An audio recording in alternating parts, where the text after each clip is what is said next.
Hi guys, welcome to the channel. In today's video, I'm going to show you how you can change your nickname on Facebook. So before getting into this video, must subscribe to our YouTube channel and click on the bell icon. So the first step you simply need to do is to open Facebook, and then you need to click on your profile picture on the top right, and then you need to scroll down and click on settings and privacy. Then you need to click on settings.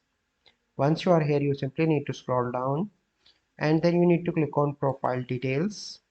Here you need to scroll down again, and here you can see other names. You can see a nickname. Click on this pencil icon and click on edit name, so you can change your nickname from here. And if you want, you can show at top of profile, and then so let me change it to CQ and click on save. So let me show you where you can see your nickname. So here you can see your nickname. So this is a process by which you can change your nickname on Facebook.